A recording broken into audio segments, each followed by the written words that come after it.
And we are live. What is up, fight nerds and dirty gamblers? I am Erik, and this is Erik Bets Fights. Welcome to my full card betting breakdown for UFC London, headlined by the heavyweight tilt between Curtis Blaydes and Tom Aspinall. It will be going down in London this weekend, this Saturday. What is that, July 23rd, I believe? So yeah, we're going to go ahead and break down the entire card from a betting perspective here. I'm going to give you a little bit of a heads up on this breakdown. It's probably going to be a little bit briefer, and that's for two reasons. Reason number one is this card has a lot of really big favorites on it. Fights that kind of don't lend themselves to as deep breakdowns, maybe because it's like, okay, this guy's minus 600 and there's probably a pretty good reason for that kind of thing. The other reason it's going to be a little bit briefer is because I actually haven't finished all my tape study yet. I think there's like 3 fights that I haven't taped yet, so I won't be saying much about those. Basically, like, I've started doing so many shows, and I'm not complaining. I love doing this. I love betting fights, doing tape, creating content, and all that. But once I start getting into something, I have a tendency to not say no. I just say yes to everything and taking on like way more than I can. So the way things are scheduled in my life right now with, obviously I have a full-time job, I have a wife and a family, and then all this stuff is like, I pretty much have to get things out at specific times, because if I don't, it's not going to happen. This video needs to be out on Wednesday. It's Wednesday right now, so even though I haven't finished my tape, I'm just going to get out what I can right now. If you want additional thoughts on these fights, I might not go into as much detail on some of these. If you want some additional thoughts, please also check out on Never Hedge Media. Never Hedge Media has a newsletter that comes out on Substack. If you just Google Never Hedge Media Substack, you'll find it. I do have written breakdowns, basically like my tape study notes that I publish on there each week as well. So check that out. And while we're at it, also make sure to if you can like this video, subscribe to the Erik Bets Fights YouTube channel, and also subscribe to the Never Hedge Media YouTube channel. I'd appreciate that very much. I do put out material both on the Erik Bets Fights channel and the Never Hedge Media channel, and some things will appear on both, some things will only appear on one or the other. So if you can check them both out, I appreciate that very much. Before we jump into the breakdown for UFC London, let's talk a little bit about how things went at UFC Long Island, the Ortega Yair Rodriguez card. To put it simply, things went bad. Things went very badly for me. It was the biggest losing event I've ever had. Previous to this event, the biggest losing event I'd ever had was like less than 5 units. I think it was like 4.5 units. I lost 12.2 units on this card. I made some very clear mistakes that I think I can learn from, and I think I can improve from going forward. And part of the mistakes that I made, I've started like kind of, for a long time, I was only doing like 1 unit, 2 units most of the time. Maybe once in a while I'd put 3 units on something, but for the most part, I was sticking to pretty small bets, 1 unit, 2 units. And the last few cards, I started making some 5-unit bets, and those 5-unit bets were hitting. So I started feeling good. I'm like, yeah, I'm going to start, whatever spot I like the most on each card, I'm going to do 5 units. I'm going to do 3 units on this and that. So basically, I threw way too many units at some spots here that I should not have. Namely, I bet 5 units on Miesha Tate. I was really confident in her to win that fight, and she didn't. What lesson can I take away from that? Even if I was confident in her to win, that probably wasn't a spot I should have been putting 5 units on, especially given the question marks. I mean, she's already retired and come back. She was dropping down a weight class. I really thought she was going to be able to beat Lauren Murphy there, and she didn't. And that was a poor read on my part. That was me just really not taking everything into account that I should have, and even if I did feel good about that bet, that was like maybe a 2-unit spot, right? I should not have gone 5 units there. Another mistake I made is I went 3 units deep on Da Un Jung. And the reason I did that is because I finished the tape expecting to find him at maybe like minus 150 or something like that, and he was plus 125. And I was like, man, that's a pretty big difference. Like, if there's a spot where I think a guy should be like a moderate, like decent sized favorite, and he's an underdog, I was like, I feel like I got to attack that spot pretty big. And, that was, again, I said Miesha Tate, I went 5 units. That probably should have been 2. Here I went 3. That probably should have been 1. I got a little too big for my britches on some of these spots. Same with Brian Ortega. I went 3 units on him. I just was throwing too many units around. The only money line bet I won was my underdog shot on Ricky Simone, which I put 1 unit on at plus 150.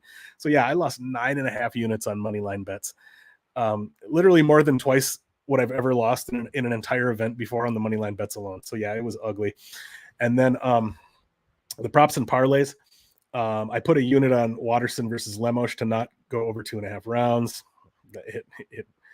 Or to go over 2.5 rounds, excuse me, it went under, so I lost that one. I put 1.3 units on Burgos versus Jordan to go over 2.5, so we did hit that one. I had a 1, 2, 3, 4, 5. I put together a 6-leg parlay that was plus 1131, put half a unit on that. That was just kind of a little sprinkly thing. I put half a unit on Jingliang. Li Jingliang wins by decision at plus 425. See, there's a spot where I got too fancy. He won, but it didn't go to decision. I put half a unit on Waterson by decision at plus 450. Obviously, that didn't come close to happening.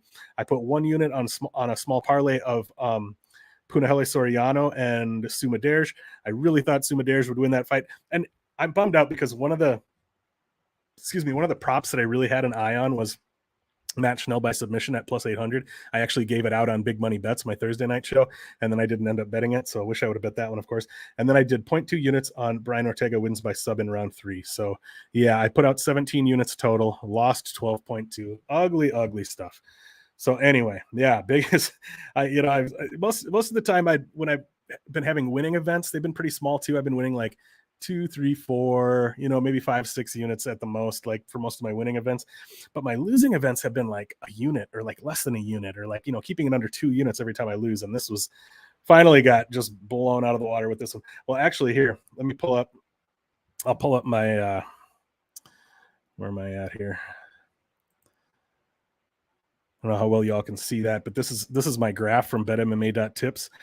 And see, we've been up and up and up and up. Obviously there's a few little down spots, lost a couple events there, lost a couple there, lost, small losing events here. And then we're going back up.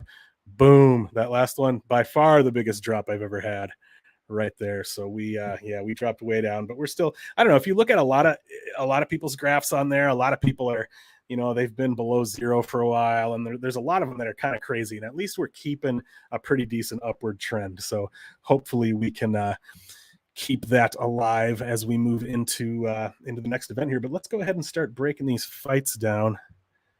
Let me see here. Whoops. Yeah, first fight of the night is Nicholas Dalby versus Claudio Silva.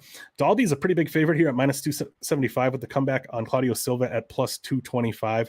These are guys that are getting up there in age a little bit. Claudio Silva's 39 years old. He's almost 40. Nicholas Dalby almost 38. Like I said, there's a few fights I haven't done the tape on, so I'm not going to bullshit you and try to talk my way through, try to act like I know what I'm talking about. Yeah, I did not do the tape on this one. However, because I'm a degenerate gambler, I did put a little sprinkle on Claudio Silva by submission at plus 550, even without doing the tape, just because I wanted to have a little fun with it. But yeah, this seems like a pass spot anyway. Dalby being a minus 275 favorite, I don't think I would parlay him at that number personally.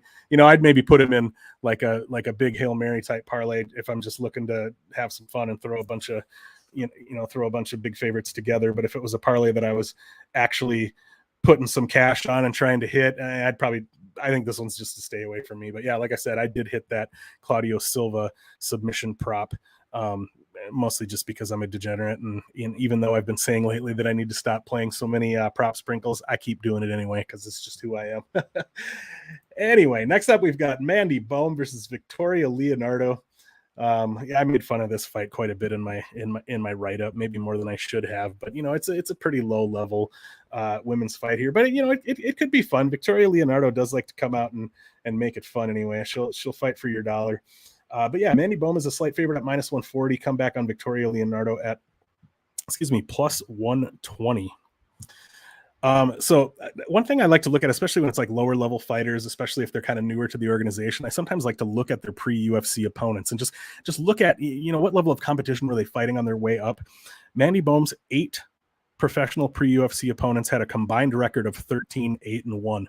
So we're talking about 8 opponents with 22 total fights between them. So, we're talking about people who had 2 to 3 fights under their belt. She didn't really fight anyone good on her way up, and I think it showed in her UFC debut versus Ariane Lipski. She didn't look ready for that fight. And if you watch her older fights, she does have some skill. She does have she's got decent striking from range. She's got pretty nice skills in the clinch. She's got good elbows, good knees, but she I think she's been able to just have a physicality advantage over a lot of the women that she fought on her way up. And against Lipski, she just wasn't really able to get anything going. But that, that was not that Lipski's a world beater, but that was a reasonably tough fight for a UFC debut, I think. And then I looked at Victoria Leonardo's pre-UFC opponents as well. Her 10 pro pre-UFC opponents were 26-9-1, so 36 total fights. So yeah, 3.6 fights between them. So again, pretty low level there. But as far as the breakdown, I do think that Bohm is probably the better fighter, technically speaking. Like I said, she has some actual decent Muay Thai skills. She looks pretty good in the clinch, but I think that she kind of might rely a little bit on keeping the fight a little bit cleaner, like I think when stuff gets kind of grimy and dirty and difficult, I think that her game falls apart a little bit. And Victoria Leonardo is definitely the kind of opponent who will look to do that. She's going to look to push you up against the cage. She's going to look to take you down. She's going to be swinging big hooks and just kind of making it ugly. And like I said, Bohm does look pretty good in the clinch. She does land pretty nice knees and elbows there. So Leonardo could, be in some trouble if she's holding Bohm in the clinch. But I think Leonardo's going to look for takedowns here. Let's see. I thought I had her. I thought I had her takedown numbers on my notes here, but it doesn't look like I do. But I do expect I expect Victoria Leonardo to be the busier and more aggressive fighter. And I don't even know that she's the better fighter, but I think she could win a decision here just by kind of outworking Bohm. Like I said, just by being aggressive, by coming forward, by making it ugly. And Bohm does have a 6-inch reach advantage here. So one thing I noticed, and I don't mean to be rude, one thing I noticed when watching tape on her was in her fighting stance, she almost looks like a praying mantis. Like her, some fighters, you see that they have an especially long reach for their height, and you don't really notice it visually. With Bohm, you can really see it. And if you haven't noticed it, look at her, next time during this fight, or if you watch tape or even just pull up a picture or whatever, take a look at her arms, because it's very, very noticeable that she has long arms for her height. Anyway, yeah, I don't have a super strong read here, but with these kind of fights, lower level women's fights like this, to me, it's a stay away. But if you're gonna bet it, I think you just take the plus money. I think you just, and it's so close, -140, +120. I don't think that line's gonna flip or anything. But if you are gonna bet it, I think you just wait until right before the fight and see if either fighter is at a plus money spot that is appealing to you, because I think it's a close fight like that. This is a good time to bring up the She's a Dog project. If any of you watching haven't seen that yet, I did start a project where I'm blindly betting every underdog in every women's UFC fight, and I'm tracking it on betmma.tips. So it's at betmma.tips/she's a dog, and that's spelled DAWG. So SHESADAWG. So yeah, I will be betting Victoria Leonardo here, assuming the line doesn't flip. I don't think it will. So, but I will be waiting to bet these the underdogs, pretty close to closing line spot. So I'll be waiting until Friday, if not Saturday, to bet those. But anyway, and another bet that I kind of liked here. Sorry, I'm not as prepared as I should be with my notes. Another bet that I kind of liked here was potentially to look at Victoria Leonardo by decision, which I thought I had in my notes here somewhere, but I do not see it, and I'm not going to pull it up right now. So, but something to look at. All right, what have we got for the next fight? We've got Jai Herbert versus Kyle Nelson. Jai Herbert, big favorite. That's actually same favorite that Nicholas Dalby was, I think, -275, with the comeback on Kyle Nelson at +230. To put it simply, I think Jai Herbert is a much better fighter than Kyle Nelson. I think Kyle Nelson is a tough, scrappy guy.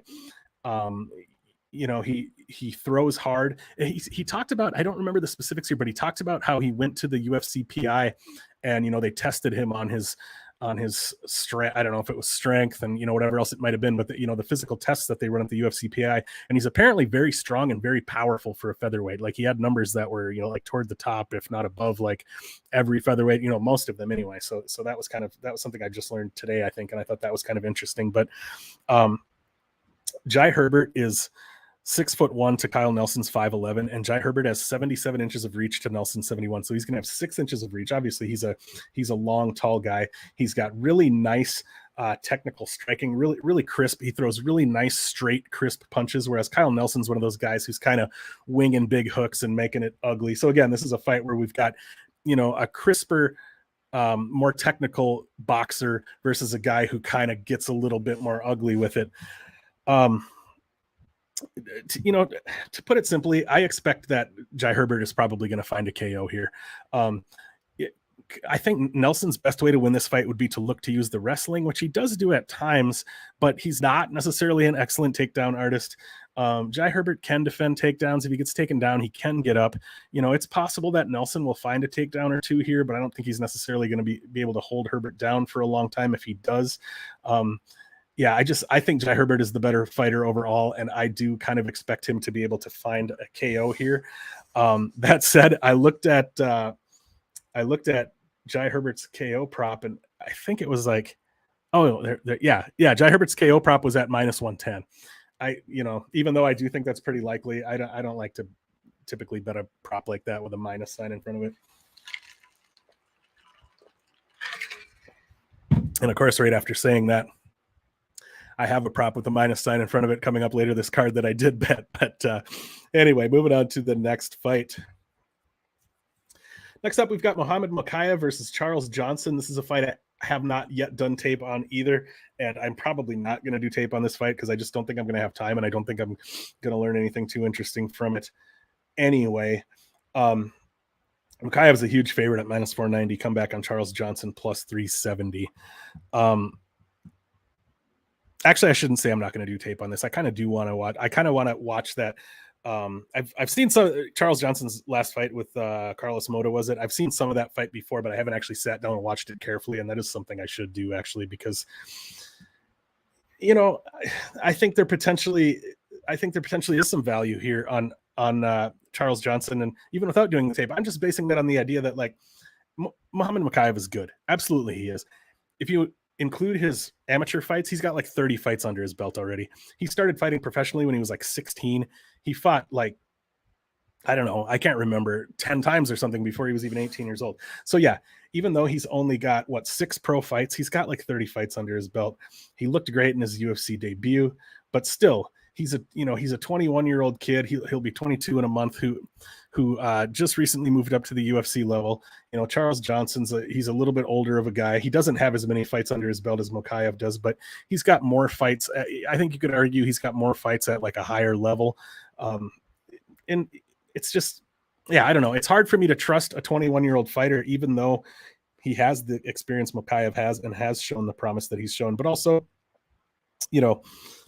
I do kind of lean this fight to go to decision, and we have to keep in mind that that the fights that go to decision in London are almost certainly going to go the way of the European fighters and the UK fighters. It's going to be really, really hard for a non-UK fighter to win a decision against a UK fighter unless they absolutely dominate them. It would have to be undeniable that they won the fight. And we've seen such weird judging even without taking into account, the hometown advantage, the home cooking, as they call it.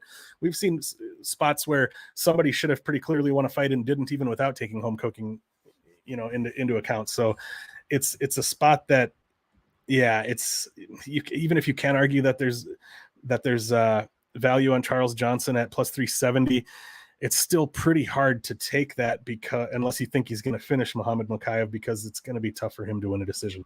Anyway, I talked for being a fight I haven't done tape on. I talked about that longer than I intended to. But anyway, let's move on to the next one. Next up we've got Makwan Amirkhani, Mr. Finland, versus Jonathan Pearce. Pearce, decent sized favorite at -225, with Makwan Amirkhani a slight underdog at +185. For the most part, I honestly think that the odds are probably about right here.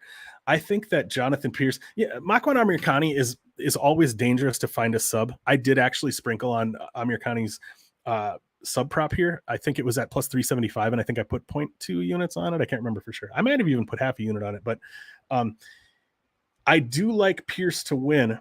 But if Amirkhani is going to win, that's almost certainly how it's going to happen, is by finding a sub. And one thing Amirkhani is really good at, he's got a really nice front choke series, right? Like he'll find a Darce, he'll find an Anaconda. And what Jonathan Pearce is really, really good at is landing takedowns. He's a guy who lands, I think it's like 6.79. He averages 6.79 takedowns per 15-minute fight, which is incredible. I mean, you don't see numbers like that. Curtis Blaydes has numbers right around there. Ricky Simone has numbers right around there, but there aren't that many fighters who land like over 6 takedowns per 15 minutes, and Jonathan Pearce does. So Pearce is going to be looking for takedowns, and in doing that, he's going to be repeatedly sticking his neck right into Amirkhani's wheelhouse, right? That's why I thought that sprinkle on Amirkhani by submission was worth a shot, even though I do lean Pearce to win this fight. And the reason I lean Pearce to win this fight is because if Amirkhani can't find his neck, I think Jonathan Pearce is just going to be the more physical guy, the better wrestler. I think he's going to be able to take Amirkhani down and control him. You know, Amirkhani is going to be looking for subs, but I just think Pearce is going to be able to take him down and control him for the most part. I expect that Jonathan Pearce will probably win a decision here. And you know what? Hold on just one second. Best fight odds. Let's I should have pulled this up beforehand, but let's go ahead and take a look at where are we here? Let's go ahead. Sorry, this makes for great content, right? Let's go ahead and take a look at what Jonathan Pearce by decision plus 265.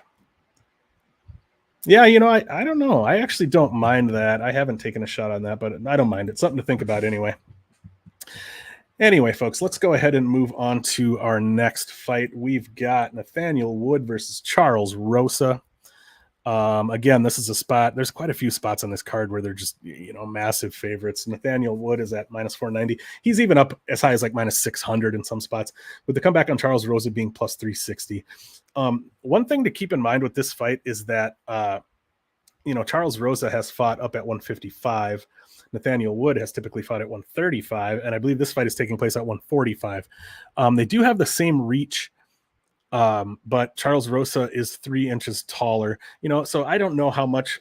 It's one of those things where we won't really know until we see them at the weigh-ins how much bigger Rosa's really going to look. But for the most part, I don't know that it's going to matter a whole lot here. You know, I could be wrong, but my thought on it is that the size difference isn't going to matter a whole lot.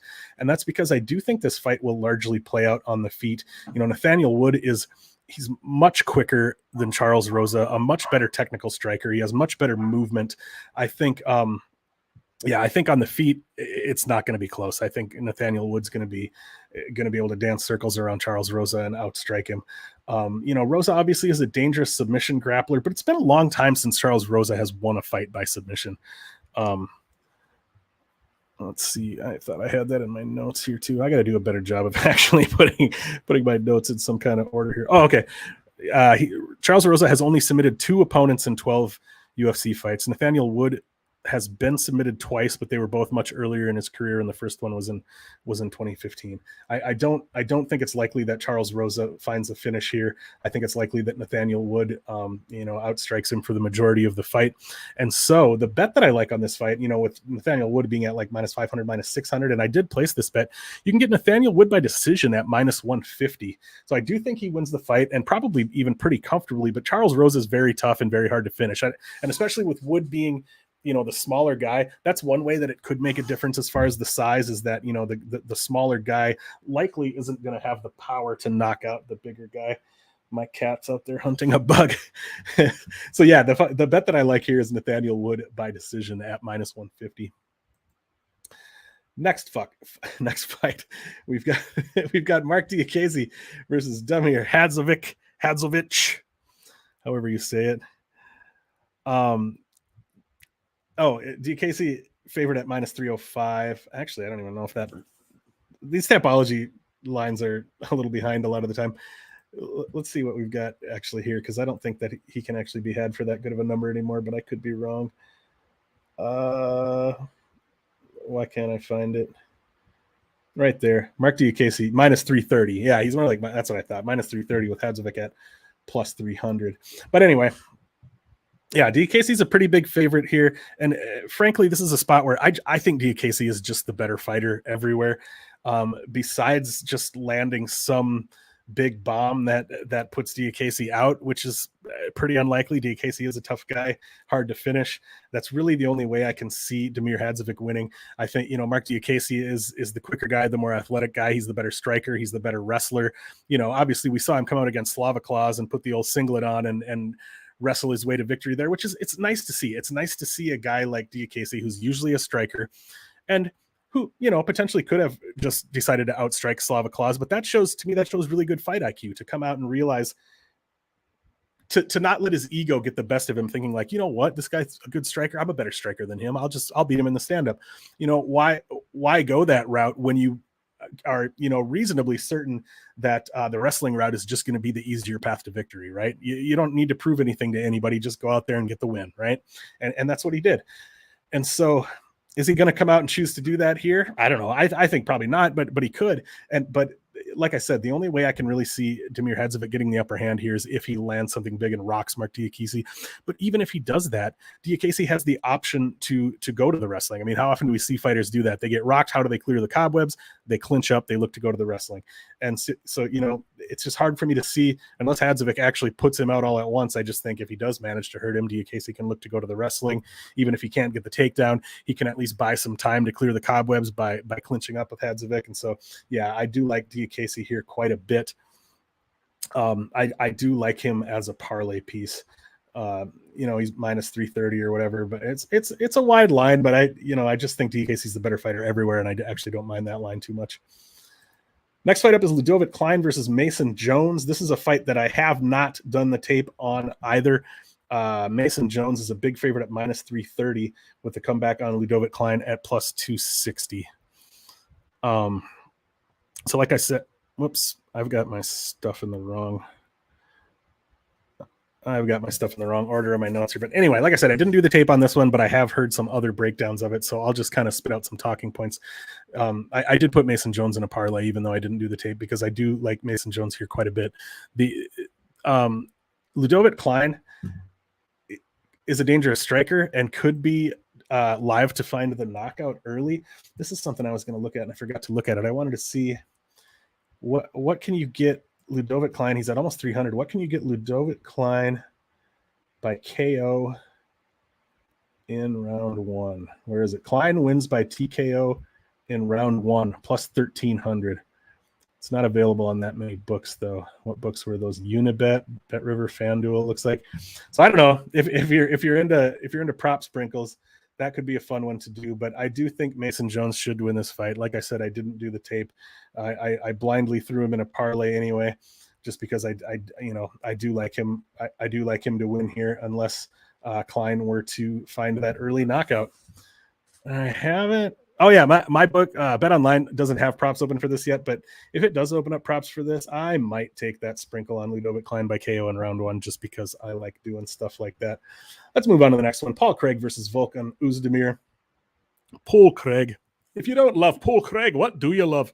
I really like Paul Craig. I always talk about how I don't really have favorite fighters. I'm more a fan of the sport in general than I am of particular fighters. I don't frequently get emotionally connected to a particular fighter. Basically, I don't even usually care who wins a fight unless I have a bet on it. The only exception to that is I like big underdogs. If somebody's a big underdog, I'm automatically rooting for them. And I mean, an underdog in the fight, or also just like an underdog as a person. Like I like the sort of, and I'll talk about this a little more when we get to a particular fight coming up, but I'm a big fan of the fighter archetype of like somebody who's just a martial arts nerd who happened to get into MMA to test their skills, rather than somebody who was a great athlete or was a wrestler or a kickboxer or something.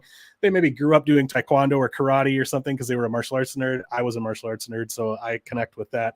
And then they ended up becoming a fighter. People like Luke Kumo, he's always somebody who comes to mind, or like Roxanne Modafferi, etc. Anyway, that was a little bit of a tangent.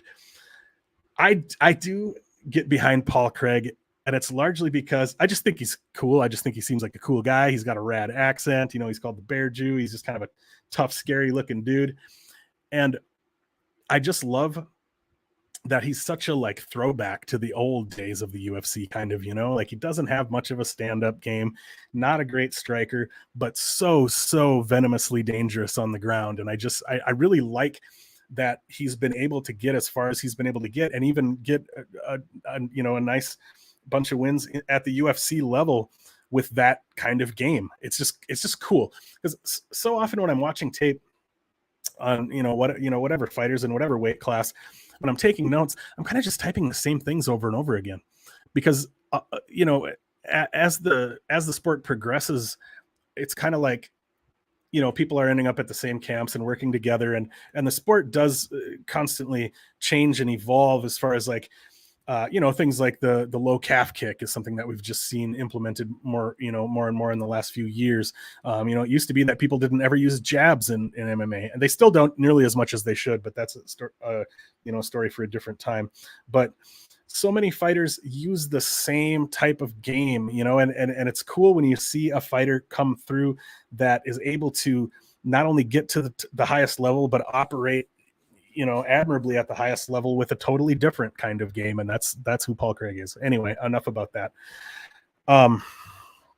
So Paul Craig is 8-4-1 in the UFC. He's currently on a 6-fight unbeaten streak, and I say that because he had one draw with Shogun in there. And this is a pretty standard striker versus grappler type matchup, right? Every week I say I don't want to oversimplify to a striker type grappler matchup, but then I end up saying it every week anyway. And it really is, right? Because if the fight goes to the ground, Volkan Oezdemir is in trouble. If the fight doesn't go to the ground, Paul Craig is in trouble. I mean, I'm oversimplifying, but I'm kind of not at the same time, right?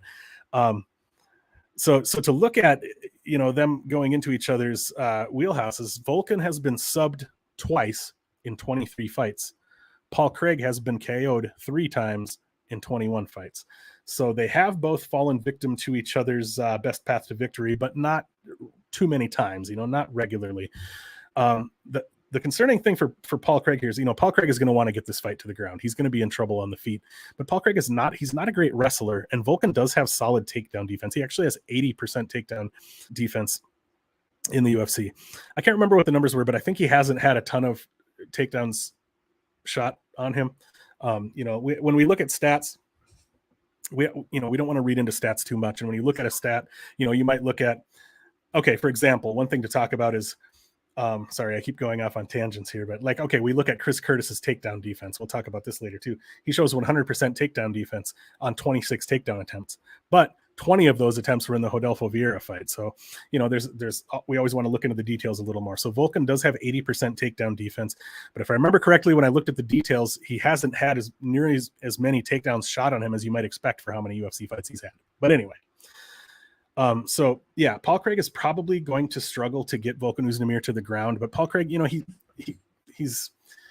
he will sometimes shoot like a classic double leg or single leg. He will sometimes shoot a classic wrestling type takedown, but he also will, he's not afraid to pull guard. He's not afraid to clinch up with you and even try to, whatever he can do to create a scramble, even if he'll try to scramble to your back from the clinch standing, whatever he has to do to try to create that scramble to get the fight to the ground, even if, like I said, he's pulling guard, even if he's starting out in, well, what should be a disadvantageous position, but Paul Craig loves being on his back. He's fantastic on his back. If you are in Paul Craig's guard, I mean, look at the last fight with Nikita Krylov. If you're in Paul Craig's guard, you're in danger. Like that Simpsons meme, I'm in danger. Yeah, that's you in Paul Craig's guard. But in order to tie up with Volkan Oezdemir like that in those clinch situations against the cage or whatever it might be, he's also going to be open to Oezdemir's tight little hooks, tight little uppercuts. I mean, Oezdemir's obviously going to be looking to land strikes on him. Also could look to clinch up and land knees and elbows. It's going to be dangerous there for Paul Craig, I think. Overall, and one thing that's almost like an auto bet for me at this point is Paul Craig by submission. Anytime, in my opinion, there's never really much point in betting Paul Craig's money line. If you're going to bet Paul Craig, you just take his submission prop because it's pretty much the only way he's going to win. He did beat Shogun by strikes, I guess, but just one second. But unfortunately, the odds makers aren't dumb. They've wised up to that.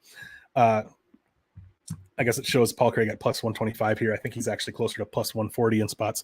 But, I was excited for his submission prop to drop, and it dropped at plus 250, which just isn't a great number, right?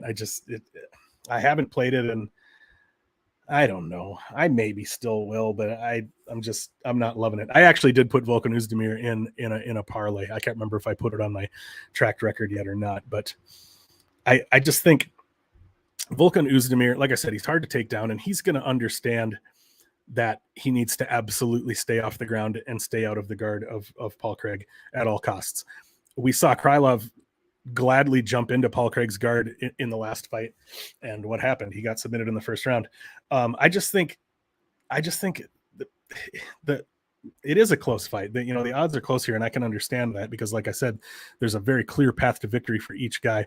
But I just think the possibility of Volkan finding the KO is more likely than Paul Craig finding the sub, but maybe not by much. I don't know. It's a tough one to feel confident in. But I did end up putting Oezdemir in a parlay. I only put one unit on it because I don't feel super, super comfortable with it. But I don't know. I'm just really excited for this fight because even if I had 10 units on Volkan Oezdemir, I would still be rooting for Paul Craig here because he's just that perpetual underdog who's like, he shouldn't win. The only way he can win is if he finds that Hail Mary armbar or triangle choke, right? And it's not going to happen. It's not going to happen this time. And then it does. So yeah, I would love to see it happen again. But anyway, I have said more than enough about that fight. Moving on to the next fight, we've got Molly McCann versus Hannah Goldy, aka Hannah Goldschmidt. That's her real name. Her name's not Hannah Goldy. Molly McCann is minus 400, the hometown UK girl, with Hannah Goldy being plus 310. And one thing I want to say about that, I don't know if you all watch the Punch List MMA podcast or listen to it. Oh, by the way, I'm actually going to be a guest co-host on the Punch List MMA podcast next week, Tuesday. Let's see. Let me just pull up my calendar here and see. So that would be Tuesday, July 26th. Yeah, it's on the Punch List MMA YouTube. They do it as a live stream. It's at 6:30 Pacific time, I think. So yeah, if you're not a fan of that show, definitely check it out. It's awesome. Hopefully it'll still be awesome with me as a co-host, but yeah, check it out next Tuesday.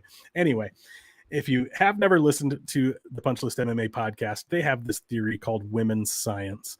And essentially, women's science says no woman in the world other than Valentina Shevchenko, Amanda Nunes, and like maybe Cyborg, and probably Ronda Rousey at one point in time. But yeah, for basically, besides a handful of very elite exceptions, no woman in the world should ever be more than like a minus 200 or like minus 250 favorite over any other woman, because we do so. And this is what the She's a Dog Project is all about, because we do so often see underdogs come through.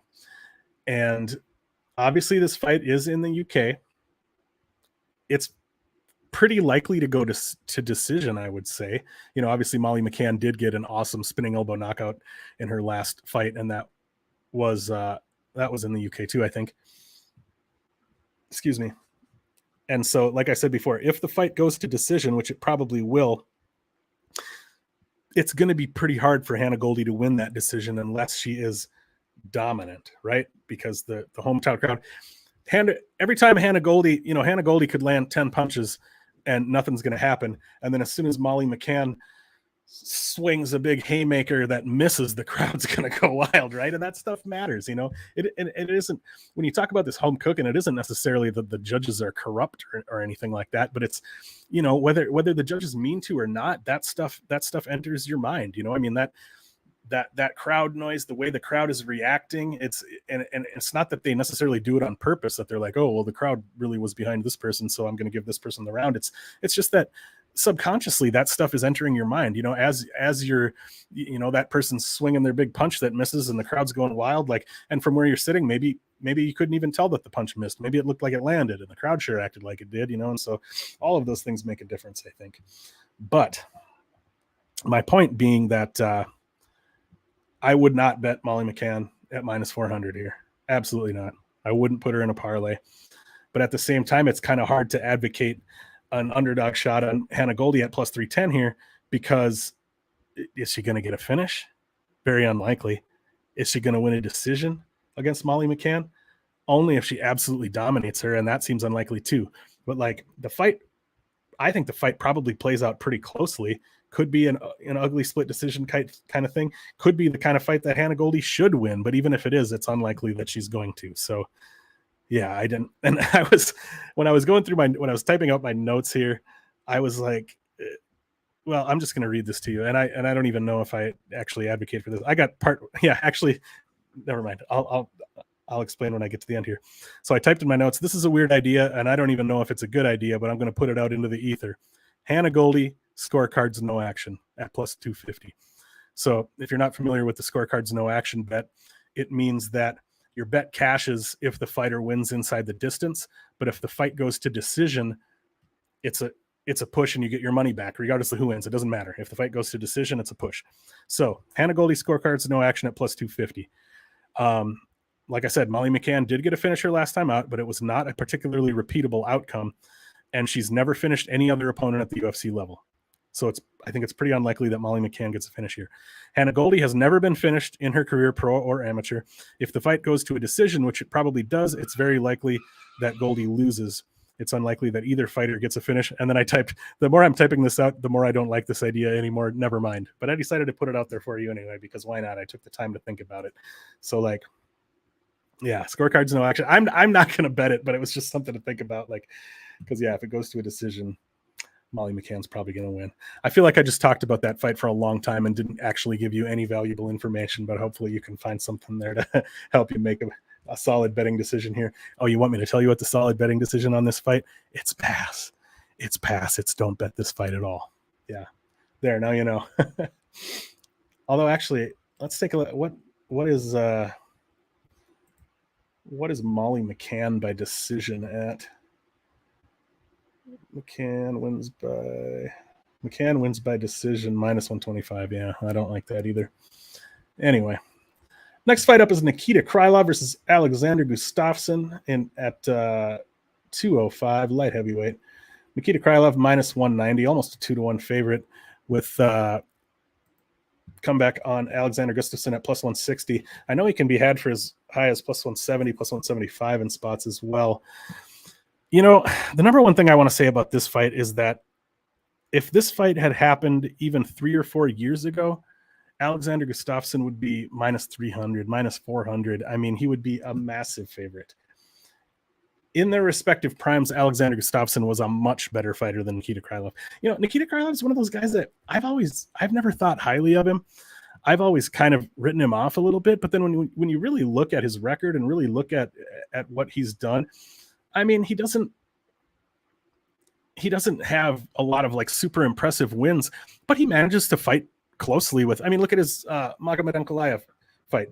Yeah, he lost that fight, but he went 15 minutes, and it's not like he got blown out of the water. He had his moments. He looked okay. You know, Nikita Krylov is a more solid fighter than I've tended to give him credit for, I think. Definitely not a world beater, but, you know, he's decent. He's been able to hang around in the UFC for a long time.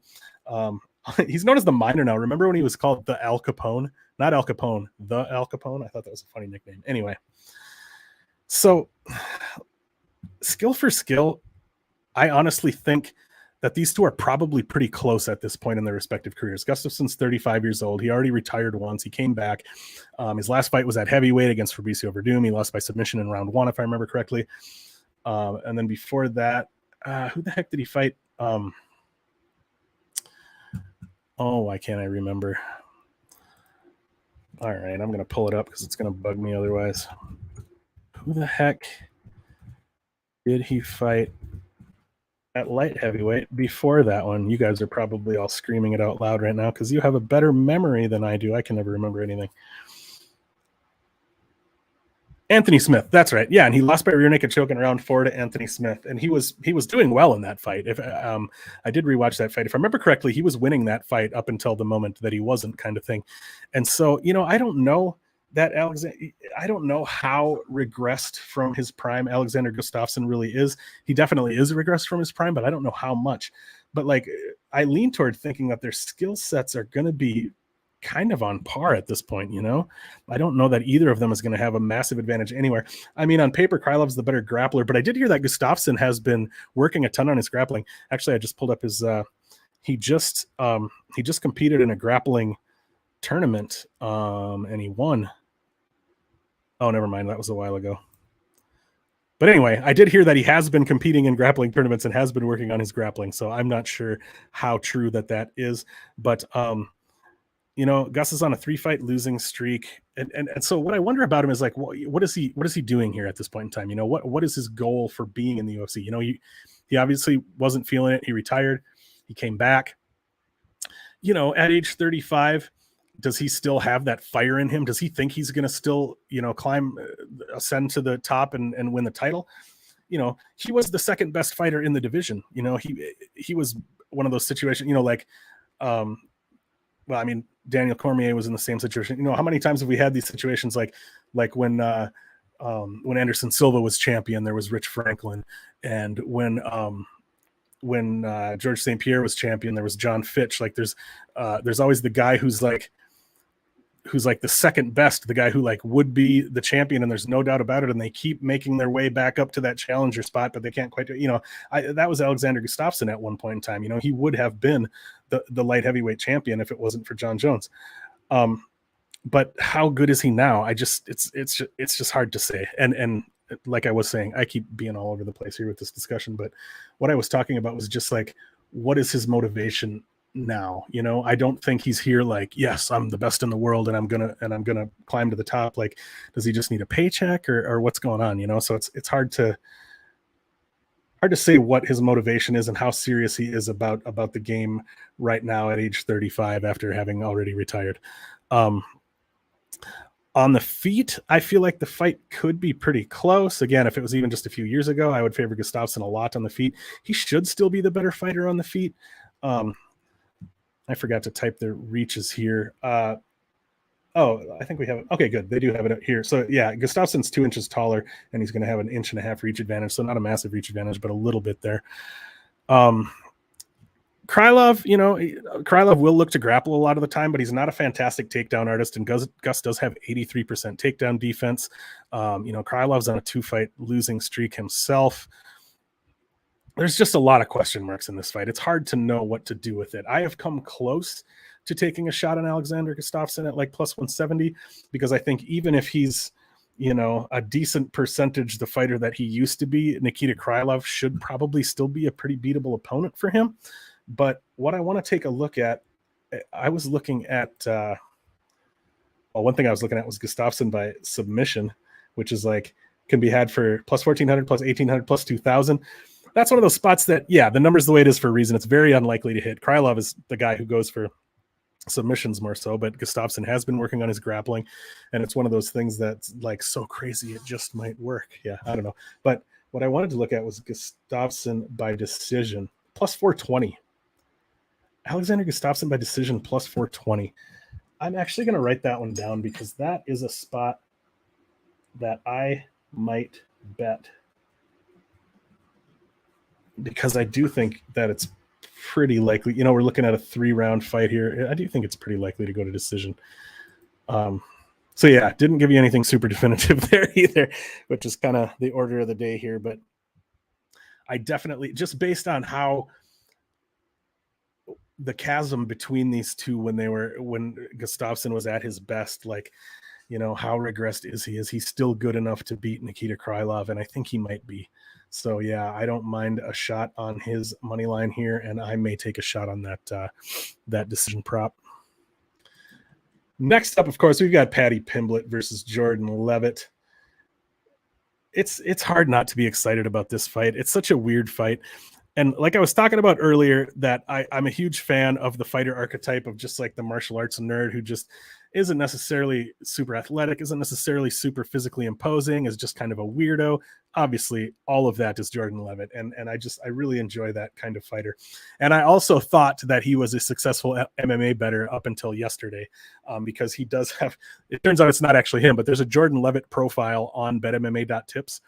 And that profile has bet on Jordan Leavitt in the past, and even said in the Trey Ogden fight, that profile bet on Jordan Leavitt and said in the write-up, the odds think I have a 40% chance to win this fight. I think I win it 60% of the time. And I just thought that was really cool. But that profile did bet on Jordan Leavitt by sub this time around. And the write-up said, the odds suggest 10% chance. I think I'll have a better chance than that. I'll give it my best or something. And when I thought that was really him, I thought that was cool. But it turns out that dude, Alex Behunin, I'm not sure if that's how you say his name, but he spoke to Jordan and asked him about it, and Jordan said no, he does not bet on fights, so not him. Anyway, Paddy Pimblett favored at minus 260. Jordan Leavitt at plus 210. I did put a bet on Paddy Pimblett. I got him at minus 240. I do think Pimblett should win this fight, but part of the reason that I made that bet is because I also think, I'm surprised it hasn't happened yet. I'm surprised this line hasn't blown up, just with how, Jordan Leavitt just isn't, he doesn't really blow anybody's hair back. He's not really an impressive athlete. He's not really coming out there and starching anybody. And I thought this line would blow up already, but I think as we get closer to the fight, as the UK fans are making their parlays and stuff, I do think that we will see Paddy Pimblett. I'll be surprised if he doesn't get to at least minus 300. So part of the reason I made that minus 240 bet is I thought, well, if I change my mind, I'm going to have the opportunity to hopefully I'm going to have the opportunity to hedge out for some guaranteed profit. But I do think Pimblett should win this fight. But here's my read on this fight, and this might be kind of an unpopular opinion, but I really think that the most profound difference between these two is just athleticism. I know people are going to say, oh, Pimblett's a much better striker. Okay, he is. I agree. But when we say he's a better striker, what do we really mean by that? Does it really have much to do with anything outside of athleticism? Is he the better technical striker? Yes, he probably is. But again, not by a lot. I do not think that Paddy Pimblett is a very good technical striker. I don't think Jordan Leavitt's a very good technical striker either. But I would argue that if you do agree that Paddy Pimblett is the better striker, that it largely just comes down to athleticism. It largely comes down to his natural ability to throw faster, more powerful punches. He's a good, maybe not like an elite level athlete, but he's a good athlete. He's quicker, stronger, more agile, etc. than Jordan Leavitt. Jordan Leavitt is a guy who has had to develop very strong technique because he doesn't have great natural athleticism to fall back on. So I do think that that's the biggest difference between the two here. They both have really kick heavy striking games on the feet, and they're both obviously slick grapplers who kind of lack the takedown prowess to easily get the fight to the ground where they can use their grappling. So far, Paddy has faced only one takedown attempt in the UFC, and that was against Luigi Vendramini. And that attempt was successful and very easily, I might add. So that's one thing to be aware of. Like, okay, Vendramini was able to take Paddy down during one of Paddy's wild, aggressive, striking flurries. Like, those are the greatest times when somebody's coming forward and just absolutely unloading with strikes, and you can change levels and just blast through their legs while they're doing that. I'm not saying it's an easy thing to do when somebody's coming at you with those punches, but if you're able to have the wherewithal to find that moment to change levels, that's the easiest time to get somebody to the ground. They're just really not able to defend it, when they're coming forward with strikes like that. So if Jordan Leavitt, again, like I said, not a super explosive athlete necessarily or at all, but could he potentially find those moments? Not a great wrestler either, but he's, he can wrestle. Could he find those moments when Paddy Pimblett is coming forward with those strikes to change levels and take him down? And if Jordan Leavitt is able to get Paddy Pimblett down, is he going to be able to hold him down for long periods of time? He might, But yeah, when they're on the feet, Paddy should get the best of it, but Leavitt's tough. He's not easy to finish. He's not easy to knock out.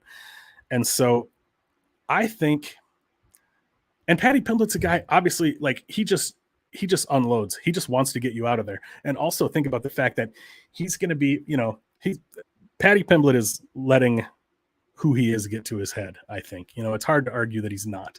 I mean, he truly believes that he's a special fighter, and maybe he's right, but I think he truly believes that he's unbeatable right now. And he's going to be in front of his UK crowd. He is going to want to come out there and put on a show. He is going to want to come out there and get Jordan. And I truly think he also believes that Jordan Leavitt is not on his level. I think Paddy Pimblett probably believes he's going to come out there and spark Jordan Leavitt out of there in round one. And maybe he's right, but what if he doesn't? I think he's going to come out there with that in his head, and he's going to aggressively look to get Jordan Leavitt out of there. And if it doesn't happen, is he going to adrenaline dump? Is he going to blow his entire wad going for that early finish, only to find that, oops, we're in round two now, and Paddy Pimblett is slowing down and Jordan Leavitt's not? I don't know. I'm, devil's advocating a little bit there maybe, but and that's why I think that this fight is potentially a good live betting spot, because Paddy Pimblett is likely going to have a great round one. That's just his way of things. But if he does have a great round one, and then we get an even better line on Jordan Leavitt in round two, and we see Paddy Pimblett start to slow down, that's a spot where we could hammer Jordan Leavitt live. So that's kind of where I'm at with it. The bet that I did place on this fight, though, I think a lot of people think that this fight is going to finish and is going to go under. I actually bet it to I can't remember if I bet, well, we'll look at it at the end here, but I can't remember if I bet it to go to decision or over 2.5, but I bet it to go over, and I got it at plus 200 because, you know, they're both grapplers. I don't think one of them is going to submit the other. It seems unlikely. And, you know, Paddy looking for the knockout. Like I said, Leavitt's tough. He's hard to finish. It's not impossible. But yeah, I lean toward thinking that this fight goes all 15 minutes, and I got that at plus 200. So I have seen some people out there who bet Jordan Leavitt. They were able to get Jordan Leavitt by decision at plus 800, which is a great number. But again, we're dealing with the UK crowd, right? We're dealing with, if you believe Jordan Leavitt has a chance to win this fight by decision, do you think that he's going to be dominant enough for 15 minutes over Paddy Pimblett to win that decision in front of that UK crowd? Are those judges going to feel comfortable putting that out there, putting that decision out there, and trusting that they're going to be able to leave that arena with their lives? You know, I'm being ridiculous a little bit, but yeah, like I said, with all the, it's impossible. Judges are only human, and they are going to be swayed by all of that crowd noise and all of that fervor, you know, coming from the crowd. But I do think this is a really interesting fight. I do think, you know, obviously the UFC is matching Paddy Pimblett up pretty carefully. They know that this is a winnable fight for him. They know that Paddy Pimblett has been hit and rocked in both of his UFC fights so far. He fights very wildly on the feet. He's very hittable. Eventually somebody is going to catch him and KO him badly. It's not going to be Jordan Leavitt. You know, they're still kind of trying to match him up carefully. Dale Lippin from Punchlist MMA podcast, he said that he thinks, you know, if Paddy Pimblett wins this weekend, and then Drew Dober is fighting the weekend after, I think. And if Drew Dober wins that fight, he said that he thinks the UFC is going to do Pimblett versus Dober. If they do that, then that means that they've reached the point where they're okay with putting him in there with somebody who can absolutely knock his block off. So yeah, anyway, putting the cart before the horse there. So, all right, we're almost an hour deep already. I wasn't planning on going this long, but only 2 fights left, I guess. Let's move on to the next one. Jack Hermansson versus Chris Curtis. It's pretty much a coin flip, you guys. This here it's showing Curtis as a small favorite, minus 120, with Hermansson at even money. Who doesn't love Chris Curtis at this point in time, right? I mean, it's a fantastic feel-good story. He's a guy, he's 30. Oh, he's 35. For some reason, I thought he was like 38. Okay, he's not quite as old as I thought he was. He's 35 years old.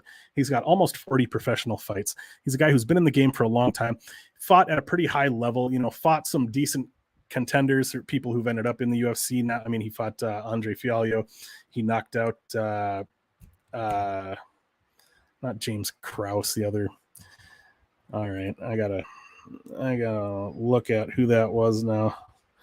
Sorry, I keep doing this, but Chris Curtis, I've got his Tapology pulled up here. Chris Curtis, who the heck did he had a 4-fight win streak, I think, right before he came into the UFC.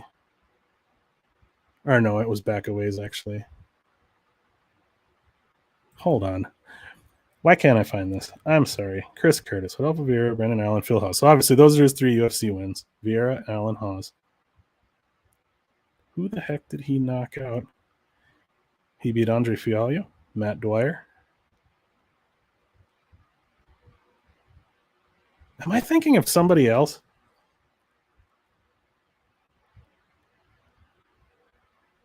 Okay, never mind. I don't know what I was thinking of. I might have been thinking of a different fighter. I wish that part hadn't just happened. Let's pretend that I just cut that part out because I don't know who I was mixing him up with there. But anyway, back to talking about this fight. Chris Curtis, he's a great feel-good story. You know, he's been around the game, like I said, almost 40 pro fights. And he actually, I read in an interview with him that he was very close to retiring. He may have even officially retired and then come back. I don't remember for sure, but he was very close to, he was like, you know what? I've been putting the time in. I've been I've been getting out there. I've been fighting who they put in front of me. I've been doing well. I thought that my call up to the UFC would have happened by now. It hasn't happened. Maybe it's time to just give up on this dream. You know, he reached that point. And then he does get the call up to the UFC, and he knocks out Phil Hawes, right? And then in his next fight, he knocks out Brendan Allen. And then in his next fight, he doesn't knock out Rodolfo Vieira, but he beats him by decision and stuffs 20 takedowns. So the guy who thought he wasn't ever going to make it to the UFC now all of a sudden has won 3 UFC fights in a row and is up against Jack Hermansson, who is a guy who, you know, was right up there with the elite. You know, for a while there was, it shows him ranked number 7 middleweight right now. I don't know if that's accurate. It might be, but yeah, he's a guy who's, you know, he's been right at the cusp, right up there, fighting the best of the best, beating some really good fighters, losing to some really good fighters, but you know, right up there. And Chris Curtis is getting that spot here, and he's pretty much a coin flip. I mean, that's a great feel good story, you know. As far as some talking points I want to go over here. So, you know, again, we're largely talking about a striker versus grappler matchup here to oversimplify it, even though I say every week I'm not going to do that. I am doing it. You know, Jack Hermansson's likely going to be in trouble on the feet against Chris Curtis. If Jack Hermansson is able to get Chris Curtis down, Curtis is probably going to be in some trouble there. But so the question becomes, can Jack Hermansson get Chris Curtis down? Chris Curtis has faced 26 takedown attempts in the UFC. He has 100% takedown defense. He has never been taken down in those 26 attempts. But like I said, 20 of those attempts were against Rodolfo Vieira, who is not a great takedown artist. You know, not that he didn't have some good attempts in that fight. But Rodolfo Vieira, great grappler, you know, great submission grappler, BJJ player. Not necessarily a great wrestler. So Jack averages 1.73 takedowns per 15 minutes. The most takedowns he's ever landed in a UFC fight is 3, and he's done that on 3 different occasions. So the most he's ever landed is 3. His takedown accuracy is only 30% as far as the stats. And like I said, Chris Curtis has 100% takedown accuracy. So I think this fight largely does come down to, can Jack Hermansson get those takedowns? And I rewatched the Rodolfo Vieira fight very carefully, looking at the takedowns, especially the types of takedowns, how Vieira looked to get Chris Curtis down. And then when I watched the tape on Hermansson, I was trying to look really specifically at the details of Hermansson's takedowns and how he tries to get takedowns to see if I could find little differences that would tell me that Hermansson would be able to find success where Rodolfo Vieira was not able to. And Rodolfo Vieira did, you know, he did shoot some, you know, blast double type takedowns, doubles or singles out in open space. Actually, he, in the first few seconds of the fight, he came the closest that he came in the whole fight to getting Chris Curtis down. They didn't count it as a takedown, but Rodolfo Vieira shot in open space, and he got Curtis, you know, most of the way down, but he didn't actually like establish control. So it wasn't counted as a takedown. And then later he spent quite a bit of time holding Curtis against the cage and looking for, you know, he was able to, you know, he's looking for trips and that kind of thing. He was able to get the single leg position, but he was never quite able to run the pipe. Like he wasn't, but if you watch the way, I mean, I'm not a wrestling expert. I'm not a takedown expert or anything at all. I wrestled for like 1 year in high school, but so take what I'm saying with a grain of salt here. Talk to somebody who is a wrestling expert and have them break this down for you, because I probably don't know what I'm talking about. But Rodolfo Vieira was able to get the single leg positions on Chris Curtis, but when you see a high level wrestler complete a single leg, it has a lot to do with running the pipe and finding that angle. And, you know, it's similar to judo. Like you need to feel where your opponent's balance is, where their energy is going, you know, which way is their balance at? How do you create an off balance situation that you can then take advantage of? And I think Vieira was kind of just pulling and muscling and trying to get him down that way. Once he got the leg up, he wasn't really running the pipe and like cutting the angle and finding the right angle to upset Chris Curtis's balance to get him to the ground. And if you watch the way Jack Hermansson does those same takedowns, you know, he's not necessarily a, you know, fantastic super high level takedown artist either, but it appeared to me that he had a better grasp of some of those details than Rodolfo Vieira did. Does that mean he's going to be able to get Chris Curtis down? No, but I think there's a better chance that he'll do it than there was that, you know, than that Vieira did. I actually ran a Twitter poll on this that said, do you think Jack Hermansson will get takedowns on Chris Curtis? And the possible answers I gave were yes, maybe 1 or 2 if he's lucky, and no. And Let me see. I think I put something in my notes here about how that turned out. Oh, just 1 second. Where did I put that?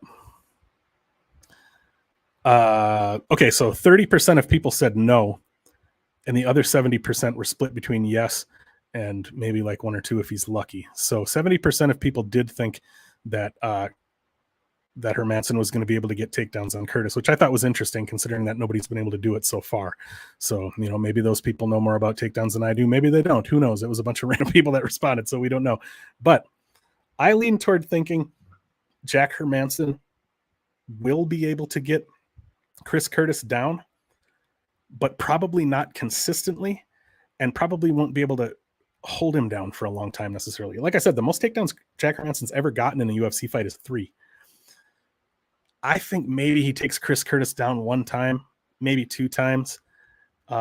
Is that, you know, obviously a fighter can win, you know, you can win a decision if you're a wrestler, you know, you can get 3 takedowns. You can get 1 in the first round and hold him down, 1 in the second round and hold him down, 1 in the third round and hold him down. That's all you need.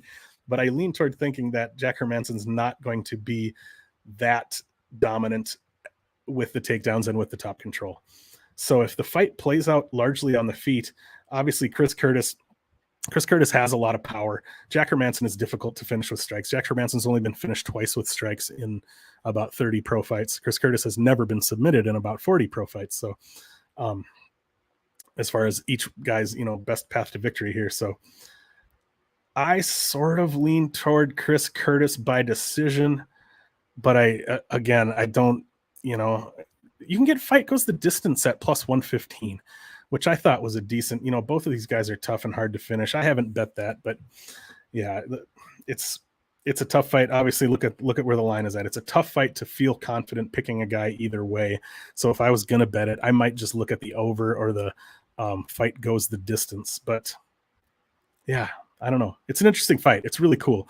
It's really cool that within 3 UFC fights, Chris Curtis has found himself fighting somebody who is, you know, close to the top, if not elite, close to elite anyway. He gets to have this opportunity. You know, if he beats Jack Hermansson, because you can a little bit argue that, sorry, I keep going off on tangents here. We're over an hour in. You can a little bit argue that Chris Curtis's wins have been kind of fluky, right?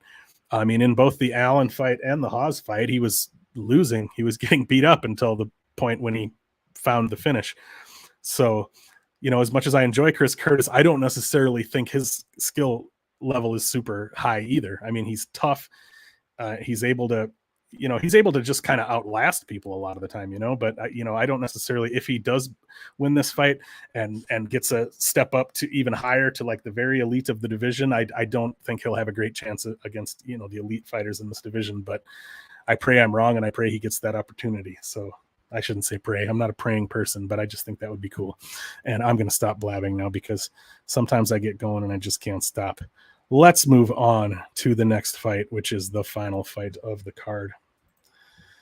Heavyweight fight between Curtis Blaydes and Tom Aspinall. If you all have been listening to me for a while, you know that I am a huge fan of heavyweight MMA. I know most people kind of hate heavyweight fights. I even like crappy heavyweight fights.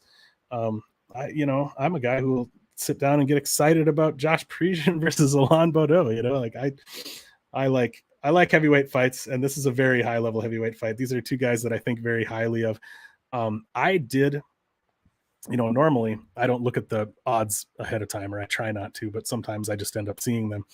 And I did see the odds on this fight a long time ago. Oh, I know why. It's because I was putting together a parlay. I never really parlay fighters from different cards. And back in, I think it was back in March, actually, I put together like an 8-fighter parlay, like an 8-leg parlay of fighters from like that point in time, like in March to like all the way to the end of the year. And the only fighters remaining, I've hit 6 of those legs already, and my remaining legs are Curtis Blaydes and Cyril Gane. But anyway, back then when I saw that the fight was almost a coin flip, I was like, why is Curtis Blaydes like at a coin flip with Tom Aspinall? Like, to me, I was like, this should be Curtis Blaydes' fight, right? Like, Tom Aspinall is good. You know, he's very good. He's very promising. But, you know, I was thinking like, Curtis Blaydes has been around for a long time. He has only lost to Francis Ngannou and Derek Lewis. He has proved that he can go 25 minutes with, he's proved that he can go in there with a variety of different kinds of fighters and get crazy takedowns and top control. The guy, he has 62 total takedowns in his UFC career, which is 10th place all time UFC record. There are no other fighters in that top 10 most takedowns above 170 pounds. Not only is he the only heavyweight, there are no light heavyweights, there are no middleweights, there are no other heavyweights on that list. It's all smaller fighters. First place with 90 total takedowns is GSP. Some of the others are like, off the top of my head here, Clay Guida, Damian Maia, Frankie Edgar, I think.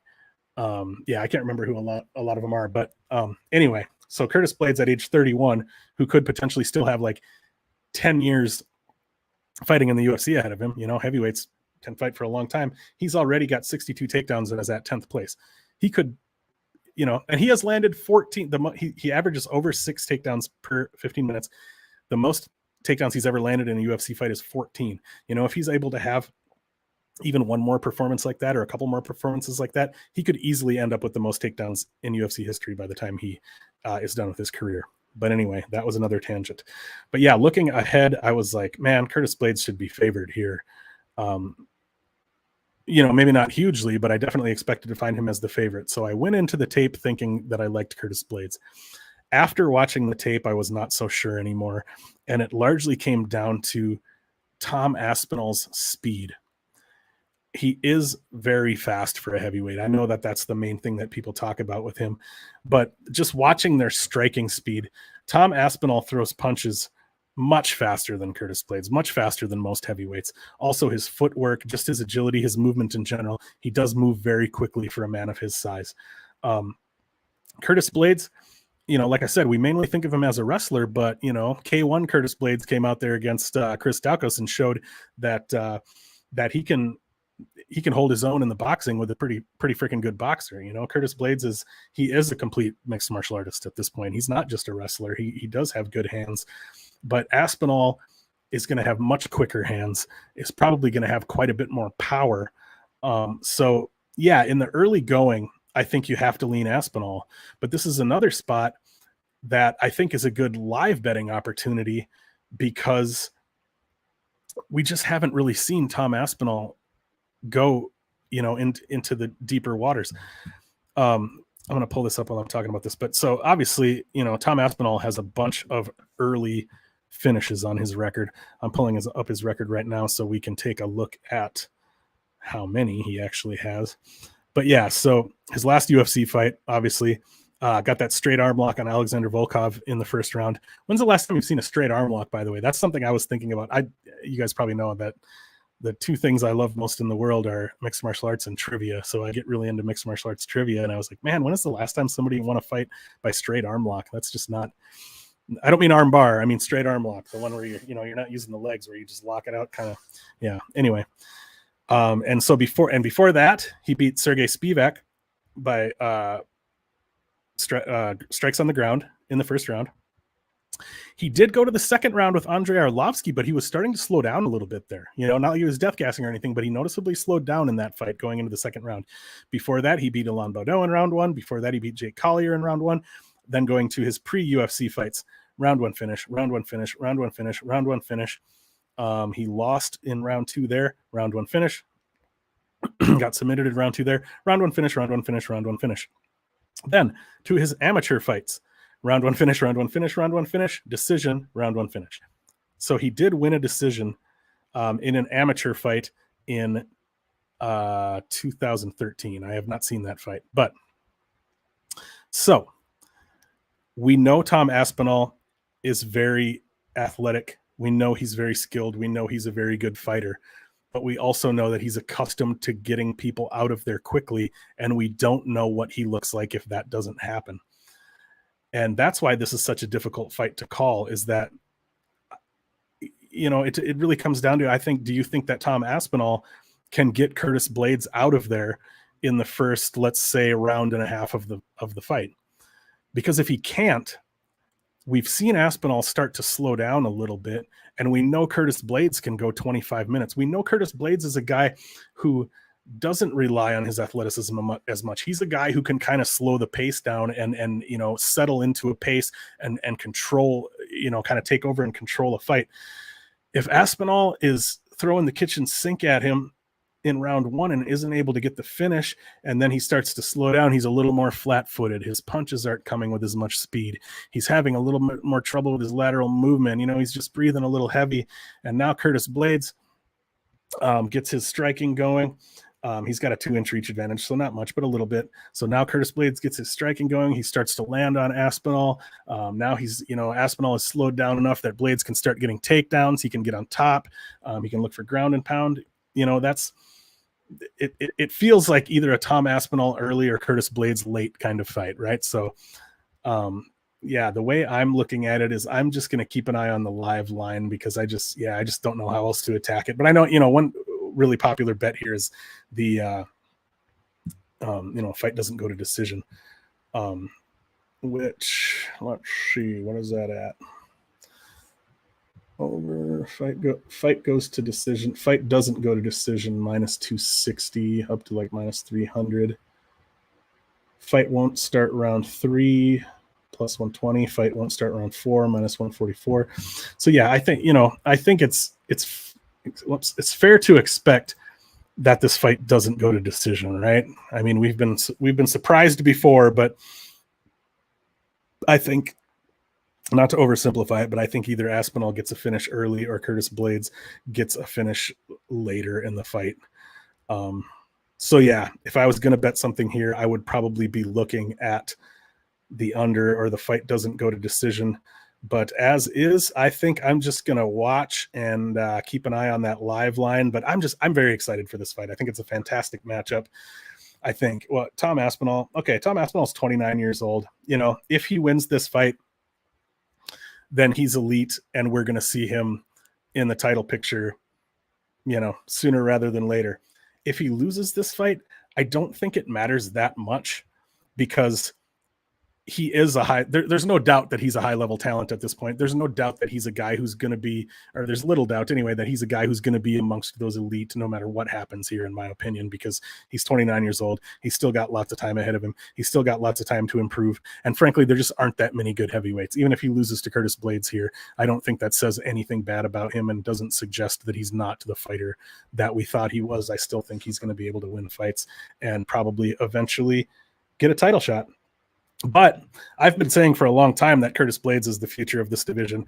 I've been saying for a long time that even though Curtis Blaydes has, he's been knocked out by Francis twice, got knocked out by Derek Lewis, even though he has lost those fights when he's gotten up to that higher level, I still think Curtis Blaydes is going to be the heavyweight champion someday.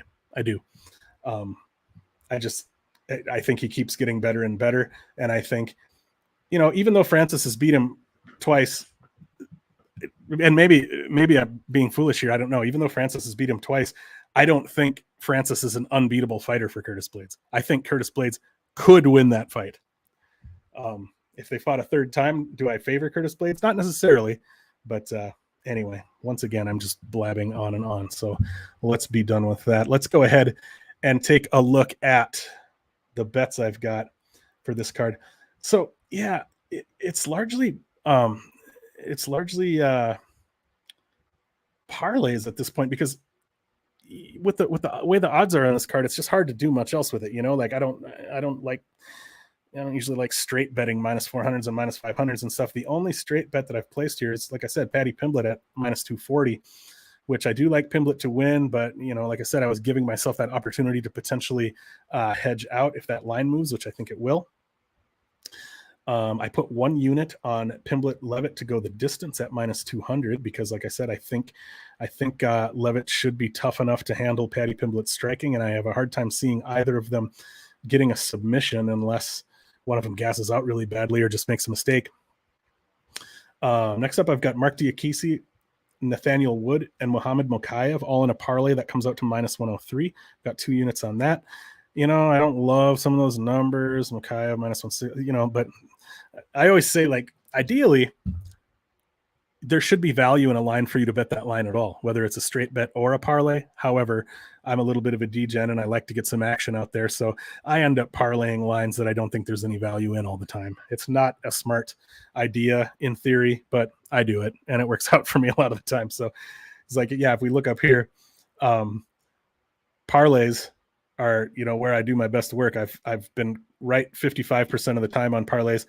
I've got 39 units of profit on parlays at 32% ROI. So I've been doing well on parlays. Another area that I've been doing well, if we look here, is big underdogs. I've gotten my big underdog picks correct 38% of the time with 37% ROI. I was on 42% with my big underdogs not that long ago. And then I got one wrong, which big underdog did I get? Oh, Michael Johnson.